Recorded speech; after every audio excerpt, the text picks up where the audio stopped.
Hi guys, this is the best time to sell on algorithm-based markets such as Etsy.com or Amazon or anything algorithm-based because the algorithm does not care about who you are. Therefore, everybody has an equal shot at ranking to high traffic keywords, which is amazing because it never used to exist like this.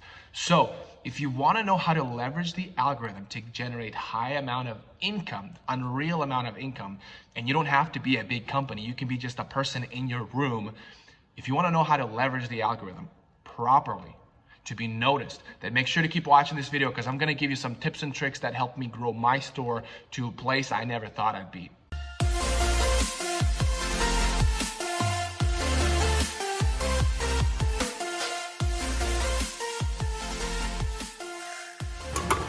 So the algorithm is like a friend, right? When you ask, hey, can you give me somebody that can teach me guitar?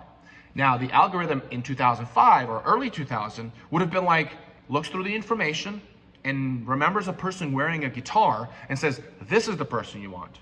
But in reality, all he did was wear a t-shirt. And the algorithm used to be where if it finds a certain keyword, it'll just bring all the websites or all the listings that have this keyword and assumes that it got it right. The algorithm has gotten a lot better. Now the way the algorithm processes when you ask it, hey, can you find me somebody that plays guitar? It says, this person wore a t-shirt, but it didn't have any of the activities of a guitar player. This person bought a guitar a year ago, but hasn't shown any continual searches online for chords or how to play guitar, how to do the proper rhythm or whatever. But this person bought a guitar 10 years ago, has had people come to him and review him well, and has good things to say about him, and he is currently in the business of teaching people playing guitar. Then the algorithm is going to see all those factors and going to give you the relevant information that you're looking for. So all the algorithm is a good friend that when you ask it a certain kind of keywords or a certain kind of question, it knows what you mean, right? Also, think of it this way. When I type in the word football, here in America, it's going to be a different search result than it's going to be in Europe because the algorithm is going to get all the click-through rates, all this information, and realizes, hey, in America, people are clicking on a different kind of football, more of the American football. But in Europe, they're doing a lot more clicking on the soccer ball. So then it's going to store that information, and every time you're searching for that, and it recognizes that, hey, you've been watching American football in the past, or you live in America, or it's going to say, hey, this is what you mean, and it's going to give me the information like, yes, that's it, I was going to buy a football. What does that mean for my listings? How do I leverage listings? Well, because the only thing the algorithm cares is about what people type and relating exactly to what they mean, you need to relate your listing to your customers. For example, stop trying to cram in your listing with keywords that really don't make sense. Just because they have high traffic doesn't mean you're going to get high sales. For example, I do a lot of fabric printing.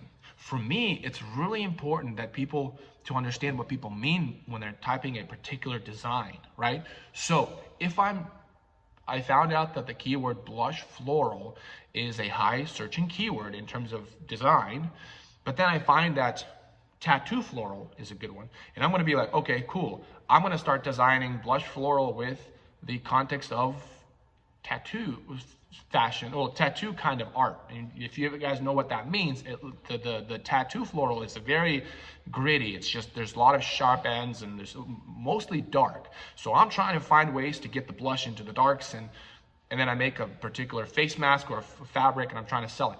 That's not going to work because then I find out, and again, this is all in theory, then I find out that people that are typing in blush floral, I'm going on erank.com or I'm going on Pinterest, which is a great one if you're doing anything visual or design or decorative. Go on Pinterest to find out what people actually mean when they're typing a particular design. I find out that they're they also type in wedding stuff, and I find that on erank. I go on Pinterest and I find that there's a lot of blush, wedding stuff, and they're buying blush dresses here to the outfits here so that they match their whatever here. And I find out that it's in the context of wedding or events or something very subtle. So dark colors with blush won't really work, right? Or those keywords don't really work together, this tattoo floral and blush floral. So I'm not going to shove in tattoo floral into my listing. Instead, I'm going to start saying, hey, wedding face mask, This, I'm going to start adding keywords that people are, when they type in blush floral, they actually mean something wedding, something they can wear at a wedding, right? Theoretically, let's just say that that's what we're finding. I'm not sure that's the thing is, but I found out a lot in that blush floral is used for wedding stuff. So it's influencing my keywords and what keywords I'm filling my listing with. Second, I must ask myself, what is it going to look like, right? Now, we've now discovered that it shouldn't have dark colors because people don't really care about the tattoo floral along with blush floral. They might do that separately on a separate listing, but when I'm talking about blush floral, if I've discovered that blush floral has a high traffic, people are actually looking for this stuff, or rose gold, or whatever you're finding, then you also find that they're also talking about wedding. Well, that's going to influence how I'm going to design my fabric, which means I'm going to use a lot of white shades or something white, something where the white is the dominant and blush is the decorative features on that design. So it's going to change how I'm going to make it look like. I have to create the effect of the ketchup bottle example that I talk about. When you're looking in a market, in a store, you're not looking for any particular type of ketchup. Oftentimes people just buy one sort of ketchup and they know what they need to look for. They're looking for that bottle shape and they're saying, there it is, and they take it. And that's what I want people to think about or react when they see a listing of mine. There it is. Because they've intended to buy something for the wedding. They find, let's say they're sewing their own skirt, whatever the case may be, and I'm designing fabric.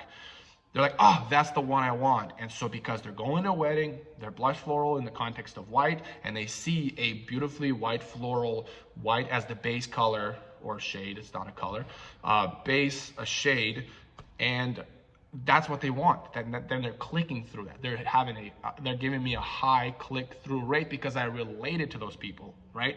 So now I follow the algorithms, really the guidelines of satisfying the customer of what they actually want. So it's really important that A, you're not cramming in keywords that are not relevant for what customers are looking for. Two, that it looks kind of like that ketchup bottle example. They're gonna be like, there it is. Because here's the thing, whatever you're selling, there are customers out there that actually want what you're selling.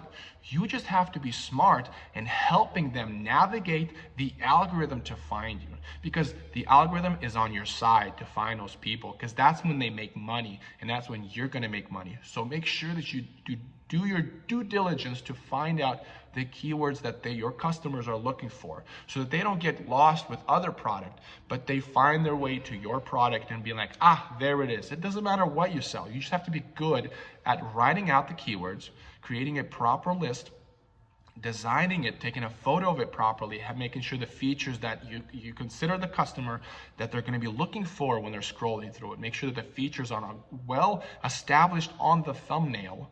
And the last one is making sure you have good reviews, because the algorithm is going to really care about that. So these are the things that you need to consider when you're talking about the algorithm. When you get these things down, it doesn't care who you are. If you're satisfying the customer, if you're getting the high click-through rates, if you're able to really fulfill the orders at a proper timing and you have good reviews, you should not have any problem. A lot of stores just are really bad at creating those listings that actually communicate to the algorithm saying, hey, these are the people that I'm going to be selling it for, and the algorithm confirming that with the click-through rates, with the time they spend on your listing, with good reviews and purchase rate.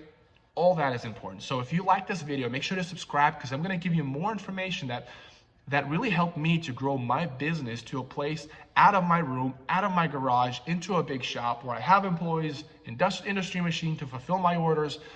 Because I use these kind of things, I use these kind of knowledge, and I want to share with you guys so that you too can be successful in generating an incredible income. So I'll see you on the next video. Hope you have a great day.